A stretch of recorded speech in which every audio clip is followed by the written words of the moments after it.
सहना भवतु सहनौ भुनक्तु सह वीर्यं करवावहै तेजस्विनावधीतमस्तु मा विद्विषावहै। ॐ शान्ति शान्ति शान्ति। So yesterday we were seeing the Antaranga Sadhana. At the seat of meditation, what are the preparations to be done? So Bhagavan says meditation has to be done in a solitary place, all alone. And what kind of mind? The mind which is withdrawn from all worldly activities. The mind and the senses must be withdrawn. The mind must be free from all kinds of past regrets and future worries. Mind must be free from all kinds of yoga and kshema, desires to get what it has not got, and efforts in preserving what it has already got.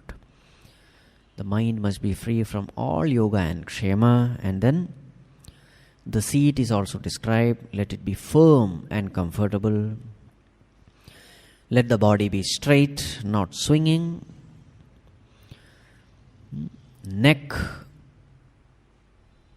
head, and the back, let it be straight. And then Macchittaha matparaha. Let the heart be filled with love for God, and may you value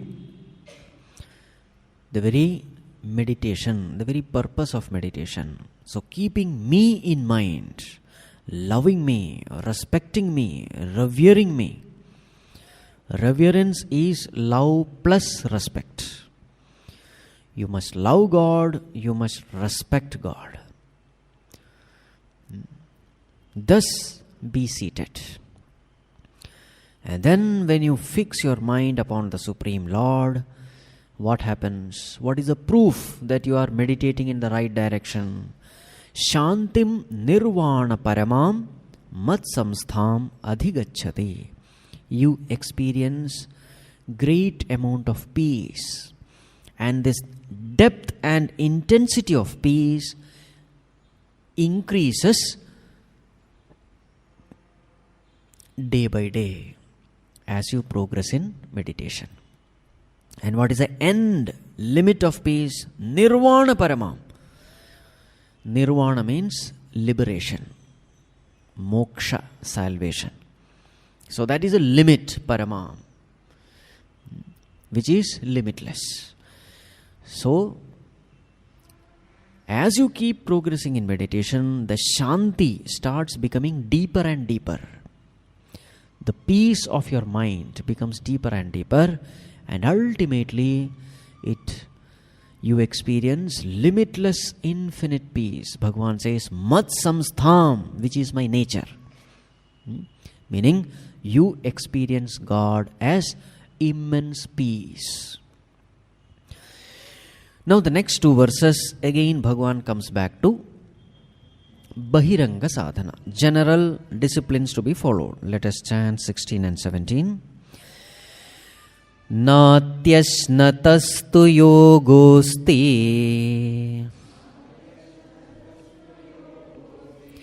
nachaikantamanashnataha nachati swapnashilasya jagrato naiva charjuna yuktahara viharasya yuktacheshtasya karmasu युक्तस्वप्नावबोधस्य योगो भवति दुःखः नात्यश्नतस्तु योगोऽस्ति न चैकान्तमनश्नतः न चातिस्वप्नशीलस्य जागृतो नैव चार्जुन युक्ताहारविहारस्य युक्तचेष्टस्य कर्मसु युक्तस्वप्नावबोधस्य. Yes. Arjuna, yoga natu ati asnataha. Ati asnataha means the one who eats too much. Arjuna, yoga is not meant for those who eats too much, meaning for a glutton. For a glutton, it is better he forgets yoga or meditation. Then what about the other extreme? Nacha ekantam anashnataha. Again, yoga is not meant for those who don't eat at all. Anashnataha. So here, what is being said? Be moderate in eating. Don't eat too much, don't eat too less. What happens when you eat too much?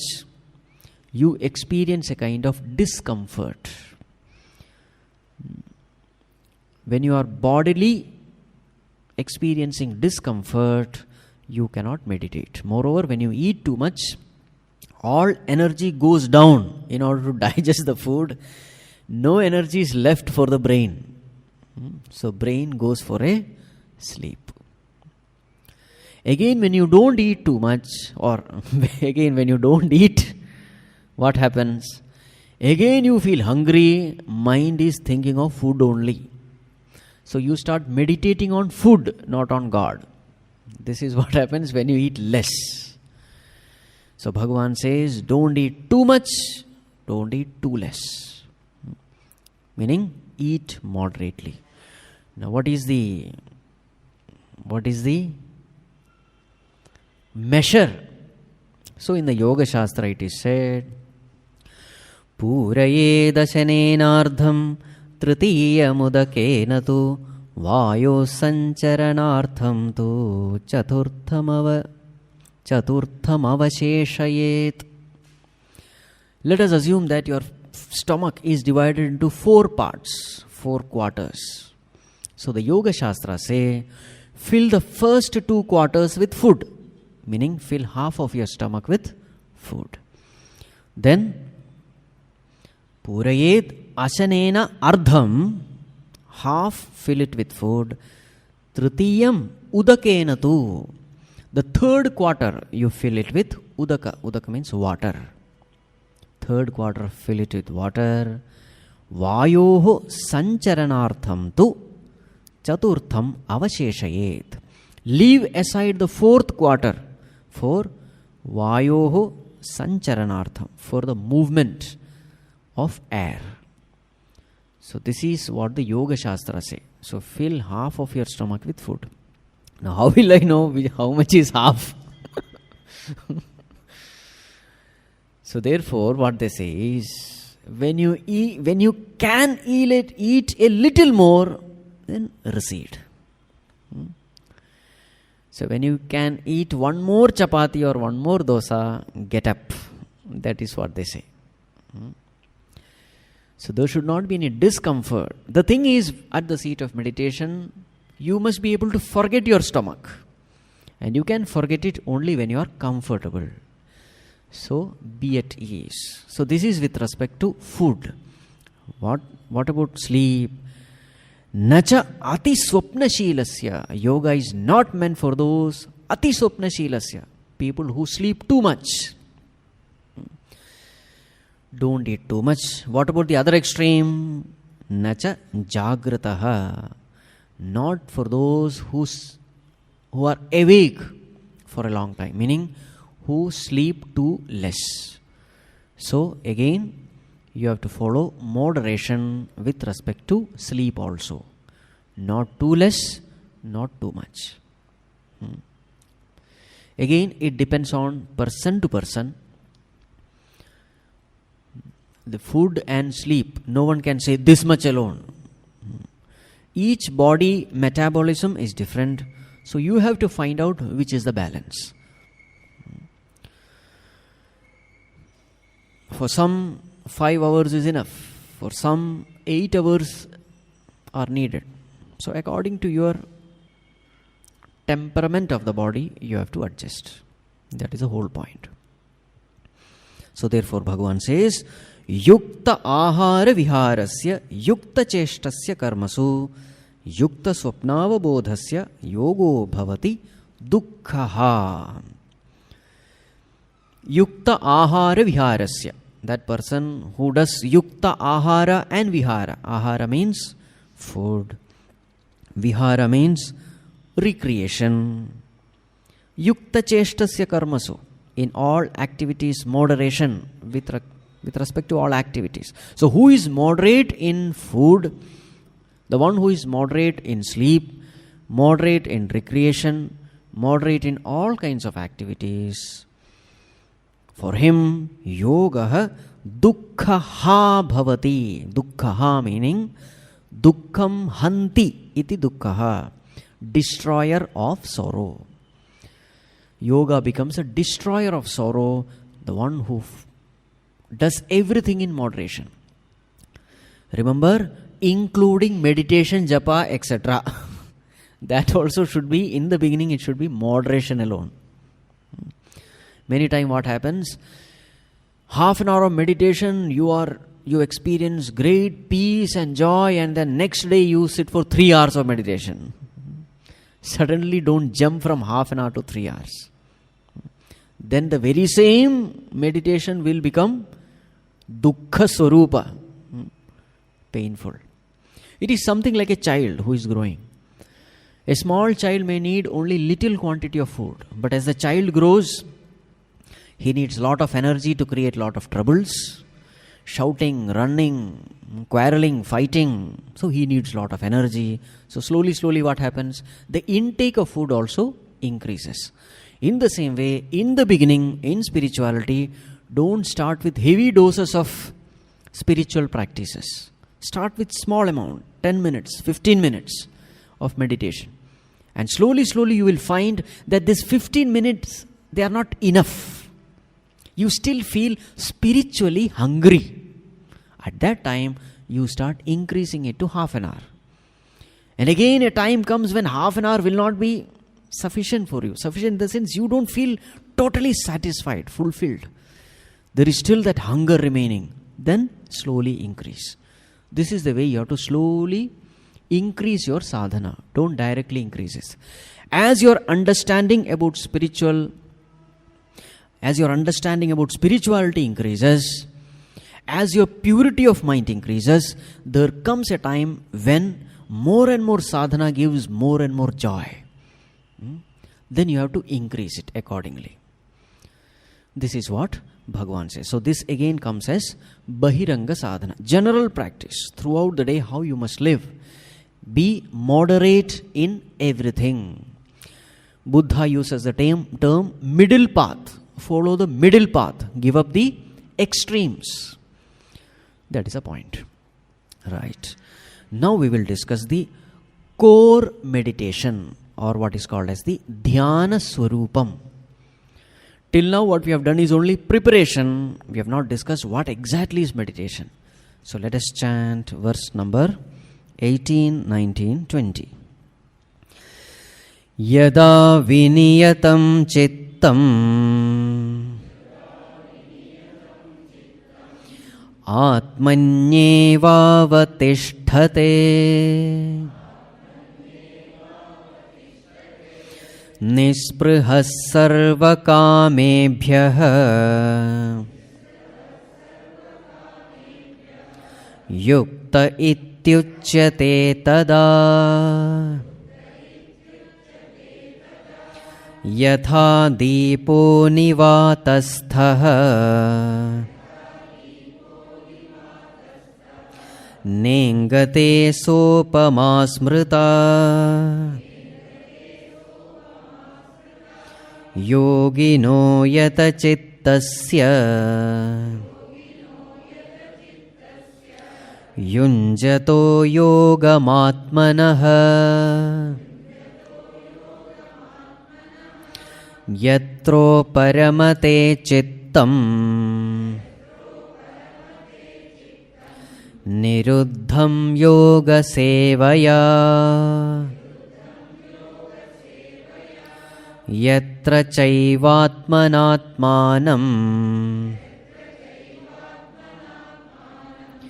पश्यन्नात्मनि तुष्यते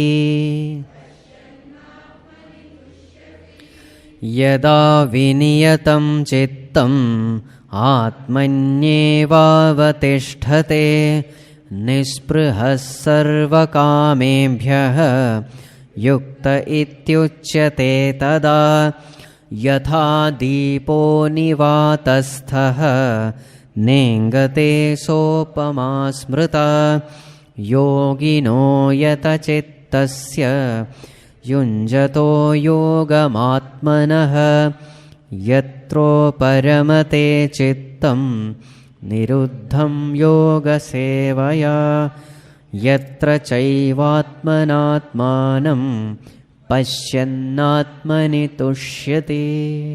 Yes. Now, before getting into these verses, we must, for some time, in a brief way, discuss the fundamentals of Vedanta. Then we'll come back to this. Now, there are certain theories based on which the spirituality is explained. So first let us see one theory called superimposition theory. Superimposition in Sanskrit is called as adhyasa, superimposition. So what does this theory say? When entity A is superimposed by entity B, the properties of entity B appears to be the properties of entity A. When entity A is superimposed by entity B, properties of entity B appears to be the properties of entity A. To give an example, let entity A be a white crystal, colorless crystal. Entity B is a red cloth. So what happens when red cloth comes near this colorless crystal? The crystal appears red. So when crystal is kept near red cloth, the property of the cloth becomes as though the property of the crystal. The redness belongs to the cloth, but now the crystal is appearing red. This is called a superimposition. The redness of the cloth has been superimposed upon the crystal. It is only an appearance. Now this is the point. Crystal has not become red, but the crystal is appearing red. Another example which normally the scriptures give is an iron ball. So what happens when you put this iron ball into a furnace? What happens to this iron ball? It becomes red, it becomes hot, correct? Yes. So the redness doesn't belong to the iron ball. Iron ball is black in color, cold to touch, but now it appears red. The redness actually belongs to the fire. It is a borrowed property. It is a superimposed property. The heat also belongs to fire. This is called superimposition. This is with respect to inert things. When it comes to living beings, another theory we use, the theory is called identification theory. So what is identification theory? When entity A identifies with entity B, the properties of entity B appears to be the properties of entity A. Similar. Now here it is identification. So it is with respect to the living beings. Like for example, a mother identifies with the child. Lot of attachment is there. So then when the child falls sick, who feels the sickness? The mother feels the sickness, isn't it? This is called identification. The child is different, it's a totally different entity. Mother is a totally different entity. But because of intense attachment, the suffering of the child becomes as though the suffering of the mother. This is because of attachment. This is because of identification. Examples can be multiplied. 11 players playing as Indians. When those 11 players win, we Indians feel happy. This is also identification theory only. You don't know who those 11 players are, where they belong. You don't know anything about them. They are actually strangers. But just because they are Indians and you happen to be Indian, their victory becomes your victory. Their misery, failure becomes your misery, failure. This is called identification. Identification is always done by the mind. Suppose you buy a Benz car, brand new Benz car, and as you are driving, showing off your, showing off your prosperity to the world around, and suddenly one careless driver with a third-rate Maruti car with full of dents in it comes and bangs on your car. How do you feel? You feel miserable, isn't it? You will feel as though each and every scratch on your car, that scratch is not on the car, it is upon your heart. You feel that, isn't it? You feel so painful and miserable. Why is it so? It is so because of your attachment. Somebody else's Benz car crashing, it doesn't bother you. What bothers is your Benz car being damaged, correct? This is called identification. We read newspaper with total detachment. Somebody dying somewhere, some car crash, plane crash, thousands die, here, there, terrorism, no problem. But when my own relative, my own near and dear one is involved in the crash, then suddenly you feel the pain. This is all because of identification. Right? Puja Gurudev gives the example of movie theater. So in the movie theater, as you are absorbed in the movie, whatever happens to that character starts happening to you. The hero is miserable, you are also miserable. Hero is crying, you are also weeping. Hero is happy, you are happy. Right? So the moods of the film become your moods. Why is it so? It is so because you got totally identified. So what happens when you identify is, you forget yourself, you take up the identity of the one with whom you get identified with. Whatever happens there starts happening here, as though. That is important, as though. Now, for this theory to work, you must have entity A and entity B. Now, what are these two entities in Vedanta? One is called consciousness, the other is called matter. Consciousness, matter. So various terms are used. Sometimes consciousness is called Purushaha, then matter has to be called Prakritihi. Sometimes consciousness is called Brahman, then matter has to be called Maya. Sometimes consciousness is called Atma, matter should be called Anatma. Sometimes consciousness is called Drashta, then matter becomes Drishya. Sometimes consciousness is called Kshetrajnaha, then matter becomes Kshetraha. Sometimes consciousness is called Pranaha, then matter is called Rai. These are all the different terms used. But the thing is one and the same. One is consciousness, the other is matter. Now what is matter? Let us define matter. Anything made of 5 elements is matter. What are the 5 elements? Akasha, Vayu, Agni, Jala, Prithvi. Space, air, fire, water, earth. 5 elements. Anything made of 5 elements is matter. And what is the nature of matter? It is jada. Jada means inert. What do you mean inert? Inert means that which cannot know itself, that which cannot know anything else. That is called jada, inert. Right?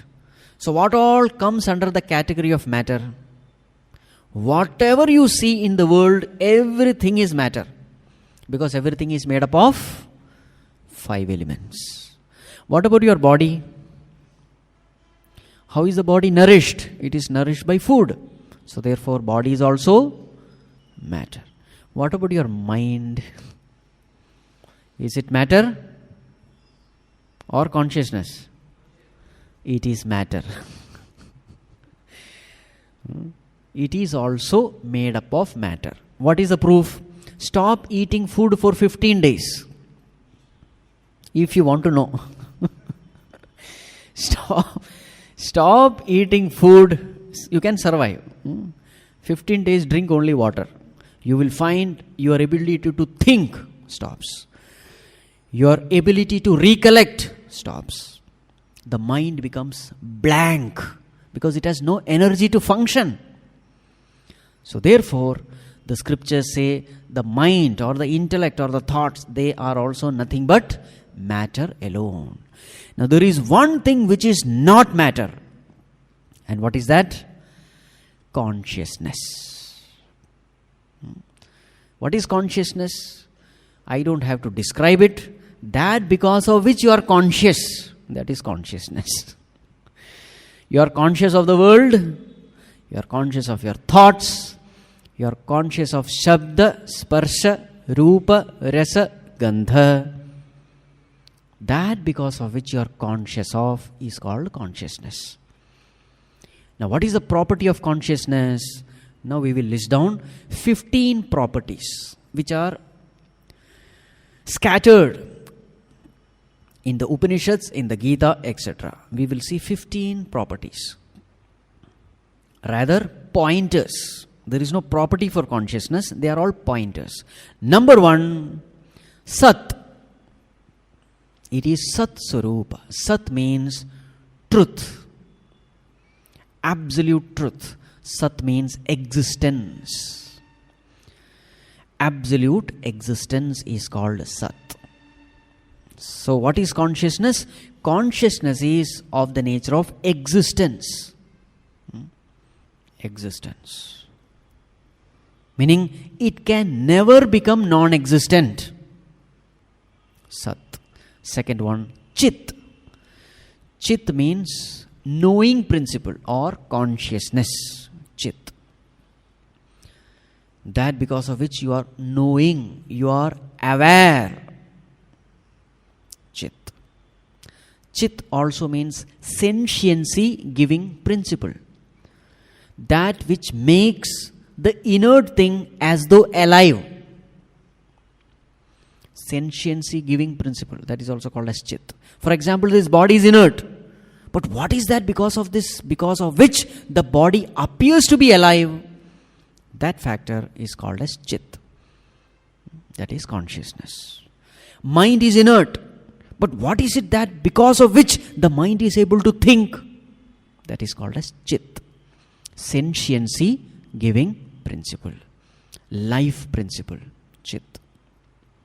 The third is called Anandaha. So what is the nature of consciousness?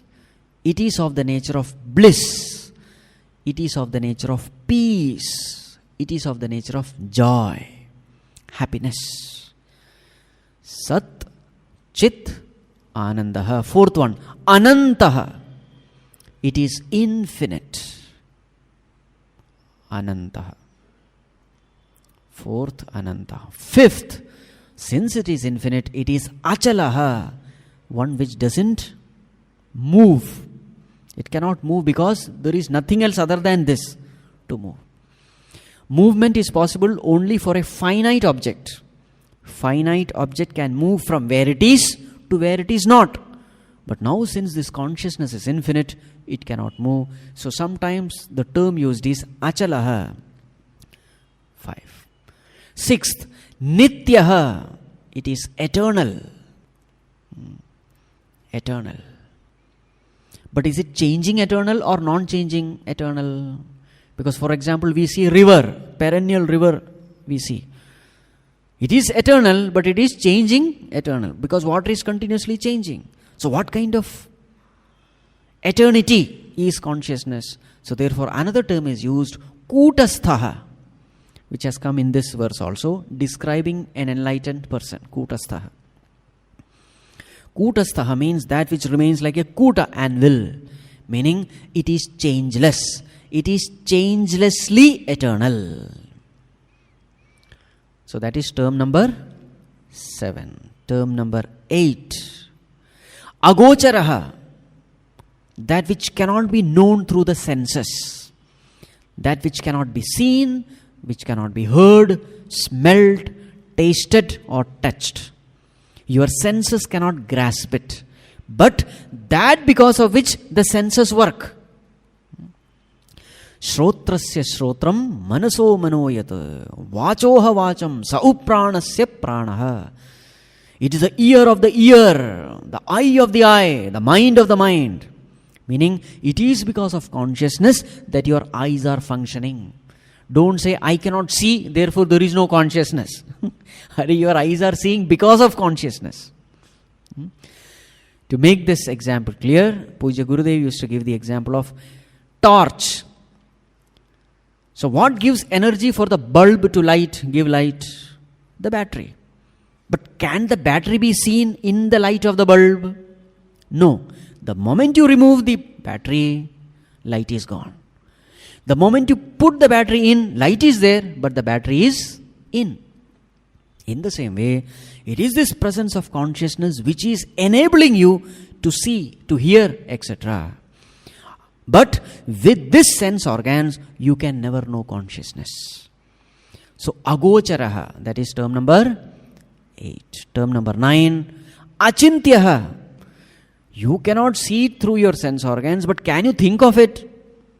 Achintyaha. No. You cannot think of consciousness, but you can be conscious of thoughts. That's the beauty. You cannot think of consciousness, but you can be conscious of thoughts. What does it mean? Thoughts are gross, consciousness is subtle. A subtle thing alone can support the gross. Gross cannot be grasped by the gross, cannot grasp the subtle. Only subtle can grasp the gross. Gross means sthula, subtle means sukshma.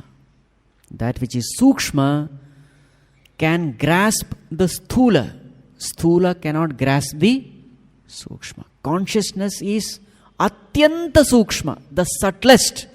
So therefore, the mind cannot grasp it. But the existence of mind, consciousness can grasp. So the Upanishads say, pratibodha viditam matam amrutatvam hi vindate. The one who is aware of pratibodha, of every thought, one who is conscious of every thought rising in his mind, he has attained immortality. Because you can be conscious of thoughts. So this is achintyaha. Consciousness cannot be thought of. Then the next one, aprameyaha.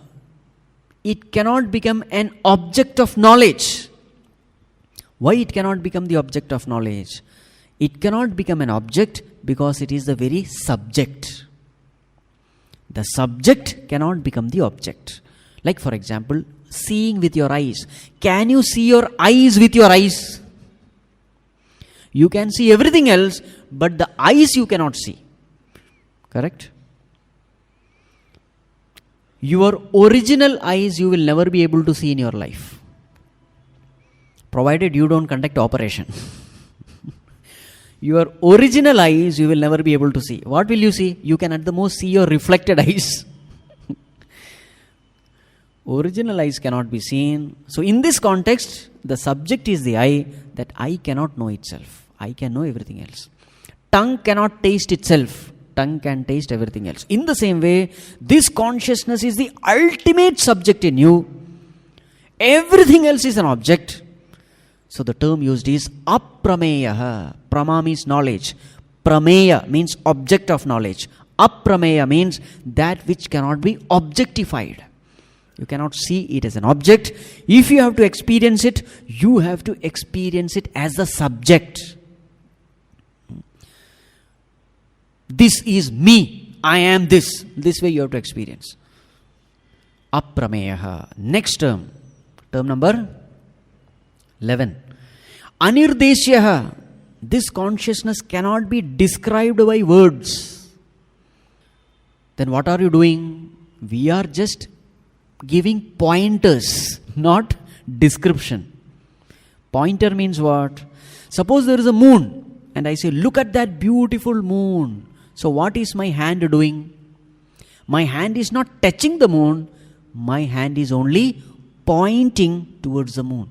That moon is far, far away, but this hand can be a help. Isn't it? In the same direction you have to go. You have to leave the pointer and go in the same direction, you will find the moon. Remember, the hand is not touching the moon, but hand is helpful. In the same way, these words are not actually describing consciousness, but these words can be of great help at the seat of meditation. Anirdeshya means that which cannot be described. That experience cannot be described. You have to experience it by yourself. It is, or even the worldly experiences cannot be described. What to talk of consciousness? Can you describe the sweetness of honey through words? You can at the most say it is sweet. But what is that? No, it is sweet. That's all you can say. But there are varieties of sweetness. Sweetness of an apple. Sweetness of an orange. Which kind of sweetness? You just can say it is sweet. If you want to know yourself. That's all. What is shock through electricity? Can you describe it? If you want to know it, remove the bulb, put your finger there. That's called sakshatkara. Realizing directly. Aparoksha anubhuti. Direct experience. There are certain things, not certain things, most of the things in this world cannot be described. Words are mere pointers. Then what to talk of this ultimate experience? So what is said is, this experience is something out of the world. Anirdeshyaha. How many over? 11 over? So the next one.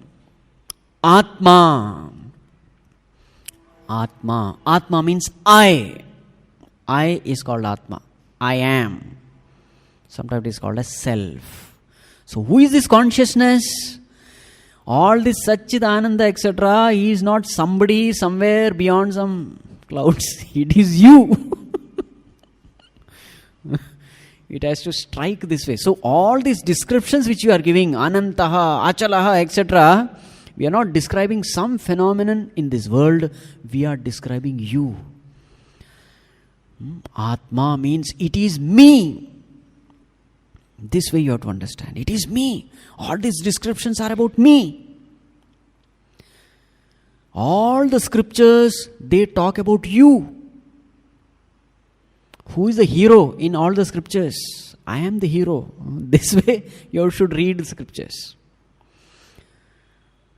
Who is this Brahman? It is me. Atma. So that is the 12th one. 13th one. Sakshi. Sakshi means the ultimate witness. That principle in you which is witnessing everything. Without commenting, without labeling, without judging, there is a light in you which is continuously seeing everything. Seeing everything means what?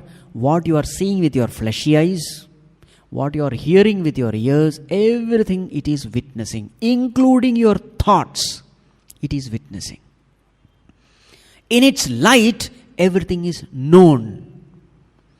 In the light of consciousness, you are knowing everything. You are conscious. That consciousness is being described here. It's a kind of light. Sakshi, witness. Whatever you have done in your infinite past births, everything has been seen by this Sakshi. Whatever you have done means whatever the little ego has done, the individual self has done. Everything is known. And that is why you get karma phala according to your karma. Whether you have done good or bad, you get what you deserve. If you have done good, good things will happen to you. If you have done bad, bad things will happen to you. Who is the one who has known everything? This Sakshi has known everything. Because everything has happened in front of him. Very clear. There is no mediator needed. In court, etc., a Sakshi is needed, isn't it? Because the judge has not seen the thing.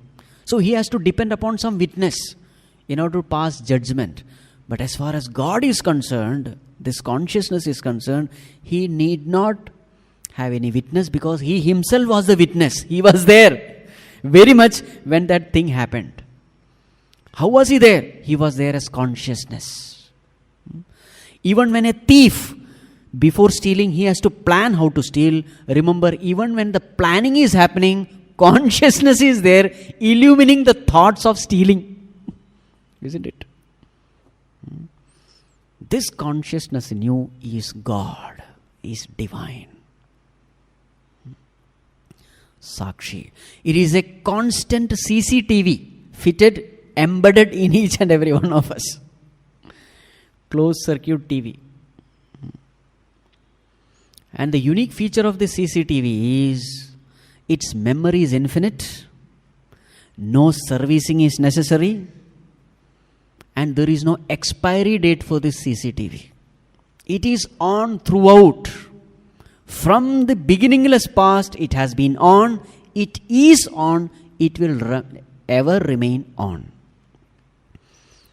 The very knowing principle in you is this CCTV. Right?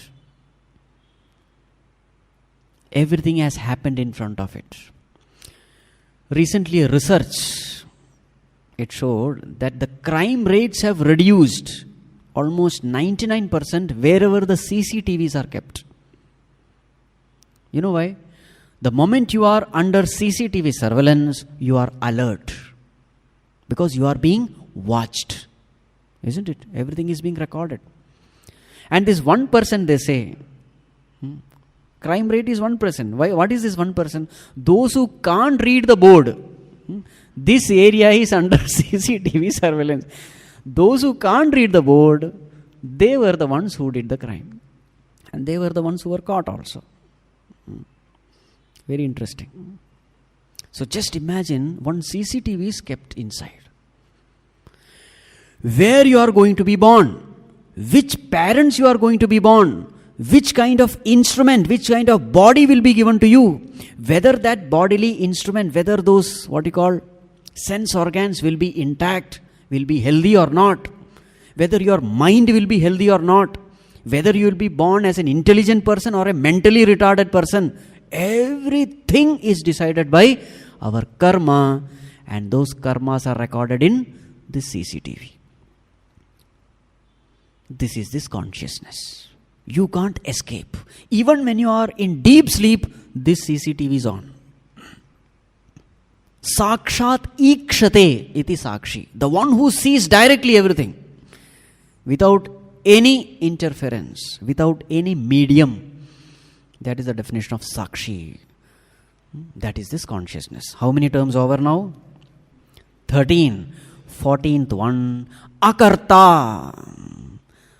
This consciousness doesn't do anything. It just witnesses. It just doesn't do anything. No action it performs. But it is because of this consciousness that everything else acts. Your body is active, your mind is active, your intellect is active, all the senses are active, prana is active, all in its presence, but consciousness by itself doesn't do anything. To give an example, the sun. In the presence of sun, we all get energy, we all get energized. Isn't it? All activities happen by gaining the energy of the sun, but is the sun doing anything? No, it is just a presence. It is like a sakshi. In its presence, things happen. Without sun, nothing will happen. Another example to be given is like the king. So the court functions, whether it is dance, music, discussion, whatever, it happens only when the king is present. But the king himself doesn't do anything. He is called as presiding deity, Adhyaksha. So in the same way, in the presence of consciousness, body is active, mind is active, intellect is active, but consciousness just lends sentiency. It just doesn't do anything. Akarta. Like fire. In the presence of fire, cooking happens. Can you say fire is cooking? When you say fire is cooking, then this is cooking becomes a verb. Is it a verb? Is any action happening? There is no action happening. There is only presence of fire. The boy is running. Now that is an action. It's a deliberate action put forth by the boy. But can you say in the same way the fire is cooking? No. Cooking is happening in the presence of fire. In the same way, consciousness doesn't do anything. In its presence, everything, inert elements act. Inert instruments act. Now since consciousness is akarta, it becomes abhokta, non-enjoyer. Since he is the non-doer, he remains a non-enjoyer. The one who does alone has to enjoy or suffer. Yaha karta bhavati, sa eva bhokta bhavati. Karta alone can become bhokta. Consciousness doesn't do anything, therefore it need not go through the papa karma or punya karma of the doer. So how many terms over now? 15. Akarta, abhokta, 15. Many more terms are there, but these are the main ones. Now remember, whose description has been given now? Consciousness, not some consciousness. It is you. So when I say Sa, Chit, Anand, etc., you should say, this is me, this is me, this is me. This feeling should come. Now tell me, is there anything else which you can crave for in life? You are this. Meaning, God has created you perfect in His own image. Consciousness is perfect. It is immortal. It is infinite. It is blissful. All pervading. Everything is there present in consciousness. There is nothing lacking in you. You are born perfect. You have everything perfect. But then why is it that we experience imperfection? It is because of identification theory. What is identification theory? When entity A identifies with entity B, what happens? Properties of B appears to be the properties of A. Properties of A as though goes away, and properties of B appears to be the properties of A. Now who is this A? Consciousness. What is the property of consciousness? Everything perfect. But what is the mistake consciousness has done? It got identified with the matter envelopments called body, mind, intellect. The moment consciousness identifies with the body, mind, intellect, BMI, properties of BMI as though become the property of consciousness. Consciousness is anantaha, but body is simitaha, limited. So what did consciousness experience? Limitation. This is what we are experiencing now. I am infinite, but because of my identification with the body, now I feel as though I am finite. Now, will it be a pleasant experience or a painful experience?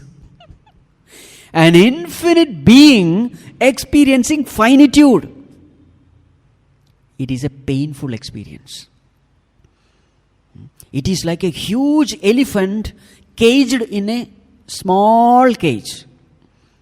Imprisoned in a small cage. Will that elephant be happy?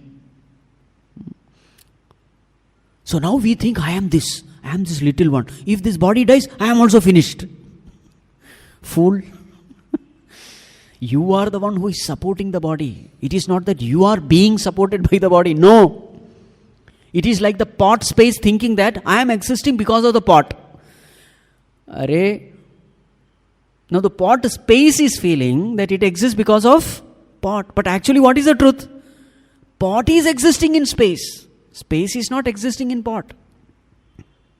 Isn't it? In the same way, this infinite consciousness, because of the identification, feels as though it is limited by this body. So all the limitations of the body, he feels as though it is his limitation. So yesterday we have seen the modifications in body. What are the modifications? Asti, jayate, vardhate, viparinamate, apakshiyate, vinashyati. 6 modifications. It is exists, born, grows, matures, decays, dies. Now this infinite consciousness feels, I am this. So there is misery. Now tell me, do we want to die? Do we want to die? No. Every one of us, we want to exist forever and ever and ever, isn't it? Nobody wants to die. Why is it that this desire has come in you that I should not die? This desire is there in you because you are Sat Swarupa. Your nature is existence. So naturally, if your nature is existence, you will be happy only when you are existing. Isn't it? Why is it that you crave for happiness?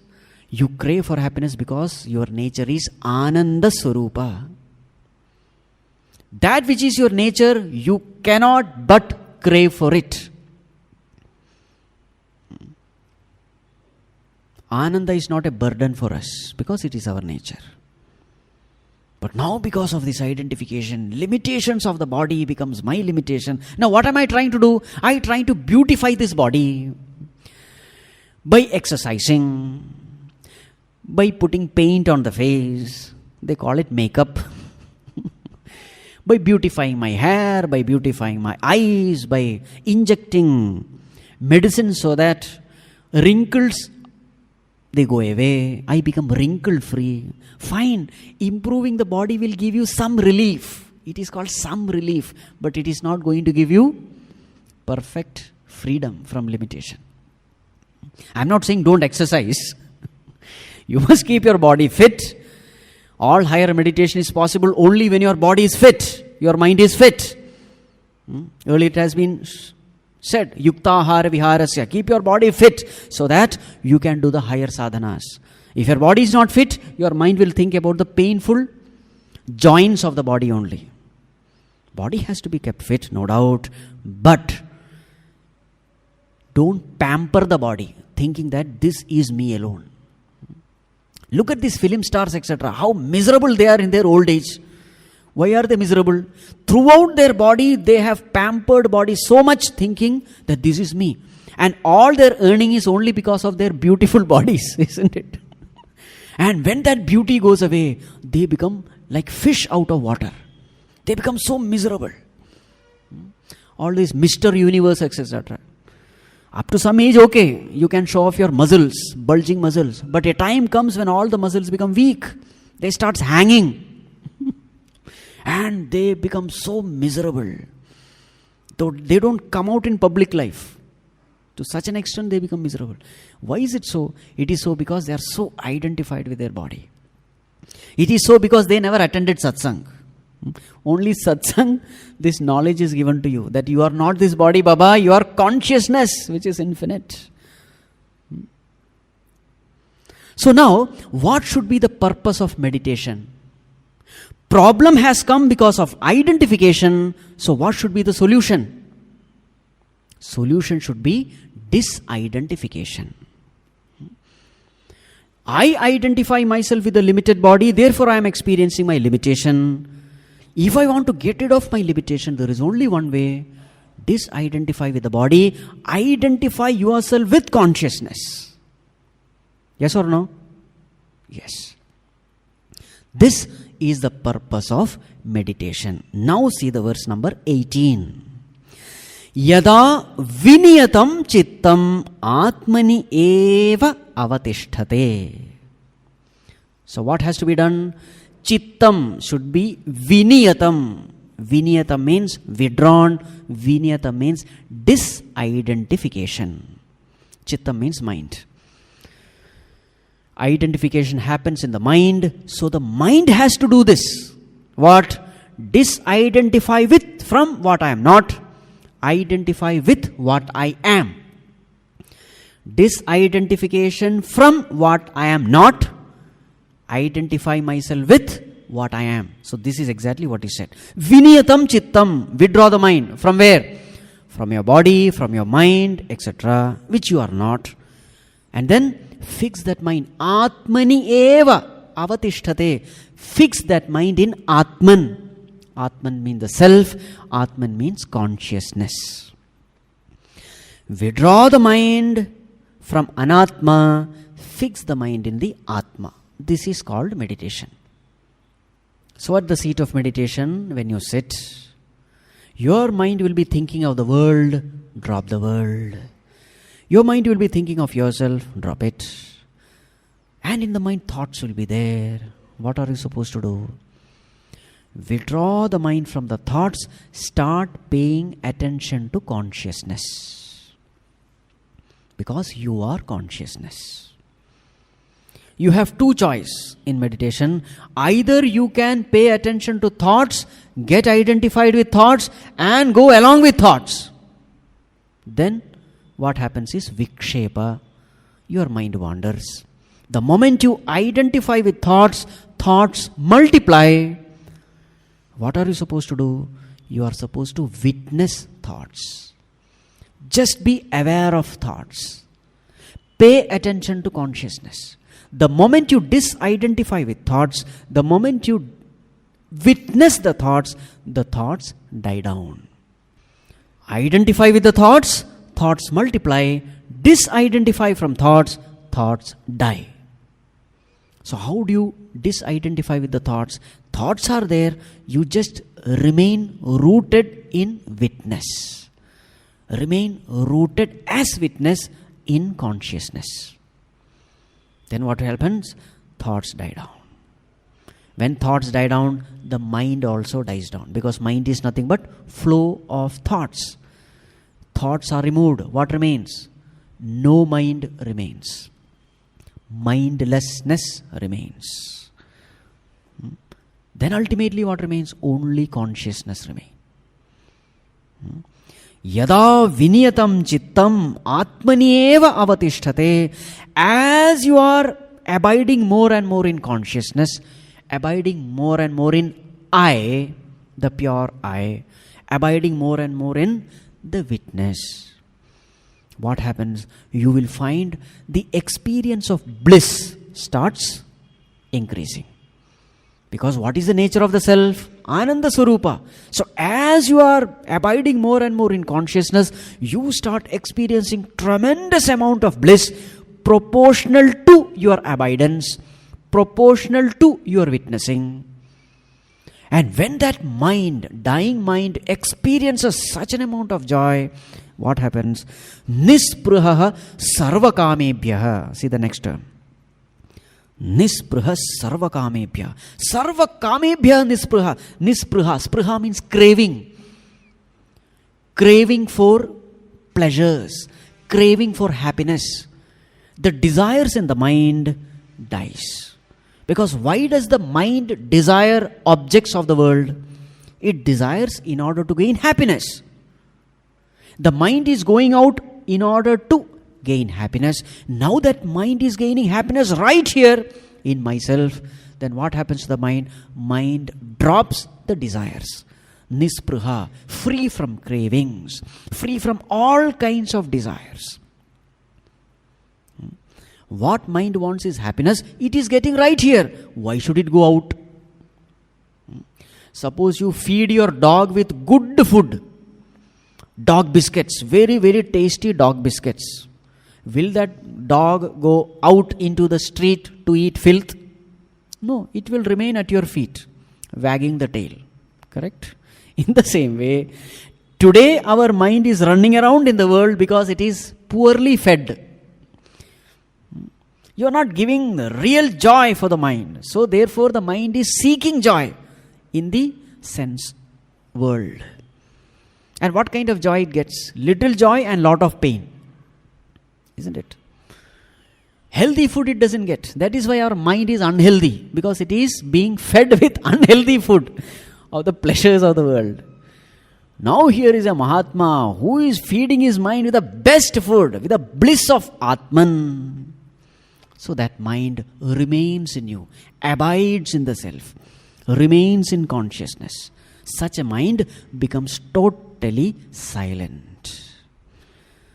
Then such a person is called Tada Yuktaha iti Uchyate.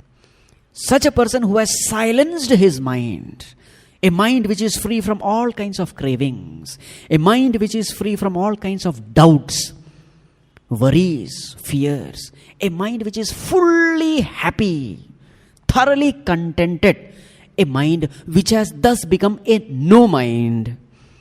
Such a person is called Yuktaha, integrated person, realized person. What is the state of his mind? Next verse. Yatha deepaha nivatastaha na ingate. Yatha nivatastaha deepaha. Just like a deepa. Deepa, a lamp. The flame of the lamp, rather. Nivatastaha deepaha. Just like the flame of the lamp kept in a windless place, that flame, na ingate, doesn't flicker. In the same way,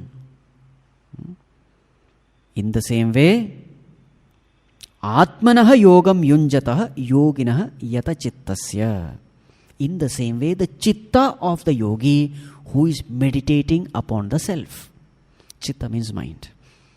So, just like the flame doesn't move when it is kept in a windless position, place, it just remains firm, steady. You really doubt whether it is burning or not, because there is no movement. In the same way, the mind becomes absolutely free from all kinds of fluctuations. Meaning absolutely peaceful.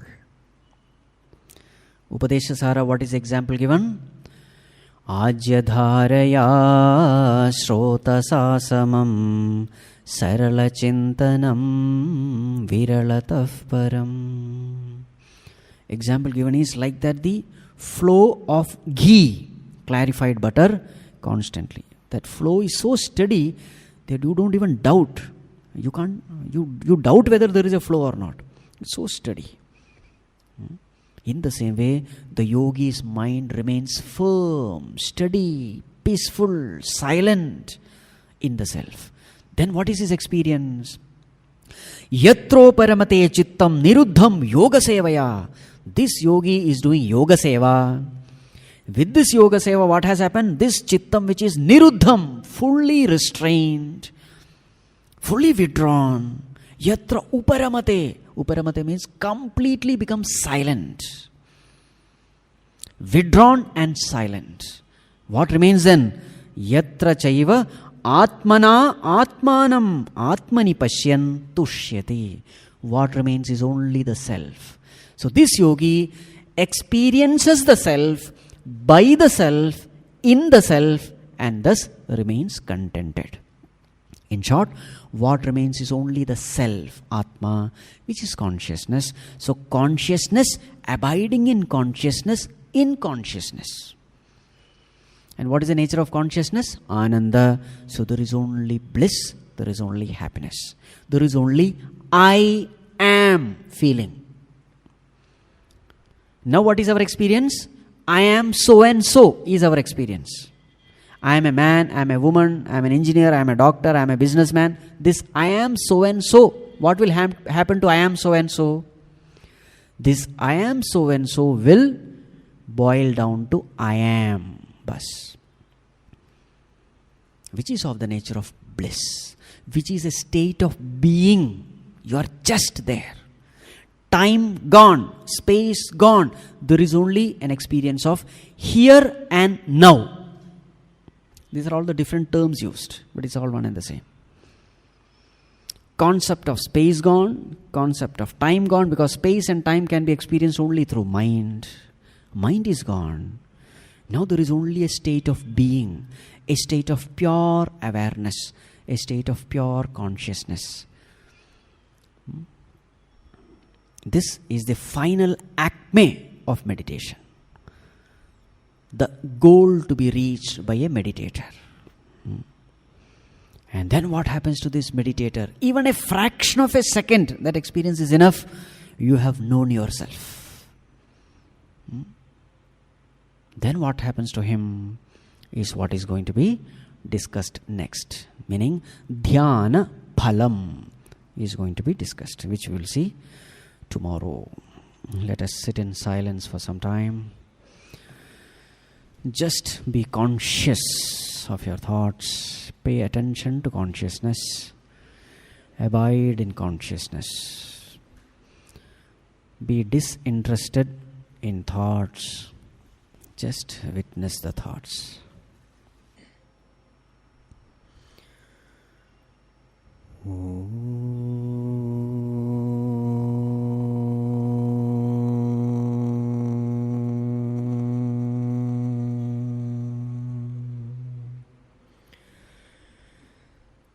सर्वे भवन्तु सुखिनः सर्वे सन्तु निरामयाः सर्वे भद्राणि पश्यन्तु मा कश्चित् दुःखभाग् भवेत् असतो मा सद्गमय तमसो मा ज्योतिर्गमय मृत्योर्मा अमृतं गमय ॐ शान्ति शान्ति शान्तिः हरिः ॐ श्री गुरुभ्यो नमः हरिः ॐ